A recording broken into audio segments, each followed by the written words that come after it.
മംഗൽപാടി ഗ്രാമപഞ്ചായത്ത് പ്രസിഡന്റായി UDF-ലെ ഗോൾഡൻ അബ്ദുറഹ്മാൻ അധികാരമേറ്റു.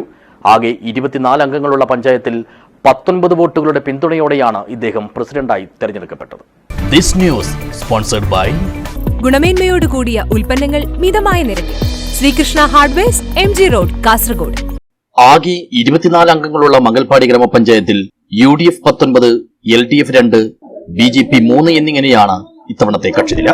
ഇതിൽ UDF-ലെ 19 വോട്ടുകളും നേടിയാണ് മുസ്ലിം ലീഗിലെ ഗോൾഡൻ അബ്ദുറഹ്മാൻ പഞ്ചായത്തിന്റെ പ്രസിഡന്റായി തെരഞ്ഞെടുക്കപ്പെട്ടത്. ഉപ്പളഗേറ്റ് 2-ാം വാർഡിൽ നിന്നും വിജയിച്ചുവെന്ന പ്രതിനിധിയാണ് റഹ്മാൻ. MSF-ലൂടെ സംഘടനാ പ്രവർത്തനം ആരംഭിച്ച് മുസ്ലിം ലീഗിലേക്ക് കടന്നെത്തിയ ഗോൾഡൻ അബ്ദുറഹ്മാൻ ചെറിയ പ്രായത്തിൽ തന്നെ മഞ്ചേശ്വരം ബ്ലോക്ക് പഞ്ചായത്ത് അംഗവും ഏറ്റവും ഒടുവിൽ കാസർഗോഡ് ജില്ലാ പഞ്ചായത്ത് അംഗവുമായും മികച്ച പ്രവർത്തനം കാഴ്ചവെച്ചിരുന്നു.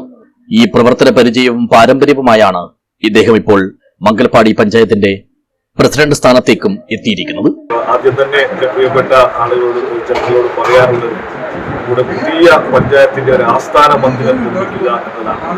ഇവിടുത്തെ ആളുകൾക്ക് എല്ലാ സമയവും പഞ്ചായത്തിലേക്ക് വരാനും അവർക്ക് എല്ലാ സമയവും ആധുനിക കാലഘട്ടത്തിലെ പുതിയ സൗകര്യങ്ങൾ ഉപയോഗിച്ചുകൊണ്ടുള്ള ഹൈടെക് പഞ്ചായത്ത് ഓഫീസ് നിർമ്മിക്കുക, വിദ്യാഭ്യാസം, ആരോഗ്യം, അതുപോലെ പാർപ്പിടം, വെളിച്ചം, കുടിവെള്ളം, അതുപോലെ മാലിന്യം, ഈ കാര്യങ്ങളായിരിക്കും മുൻഗണന നൽകിക്കൊണ്ട് പുതിയ കാലഘട്ടത്തിൽ എന്തൊക്കെ പ്രയോജനപ്പെടുത്താൻ സാധിക്കുമോ അതൊക്കെ നമ്മുടെ മംഗൽപാടി പഞ്ചായത്തിന്റെ എല്ലാ മേഖലയിലും കക്ഷി രാഷ്ട്രീയ മത ഭാഷാ വ്യത്യാസമില്ലാതെ എല്ലാ മേഖലയിലേക്കും എത്തുന്ന രീതിയിലേക്കുള്ള വികസന പ്രവർത്തനം കാഴ്ചപ്പാടുമായിട്ടാണ് മുന്നോട്ട് പോകാൻ വേണ്ടി ആഗ്രഹിക്കുന്നത്.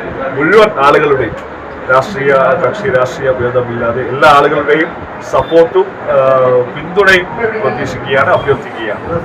പഞ്ചായത്ത് കാര്യാലയത്തിനായി ഒരു മികച്ച കെട്ടിട സമുച്ചയം തന്നെ നിർമ്മിക്കുമെന്നാണ് പ്രസിഡന്റായി ചുമതലയേറ്റ അബ്ദുറഹ്മാൻ ആദ്യം നടത്തിയ പ്രഖ്യാപനം.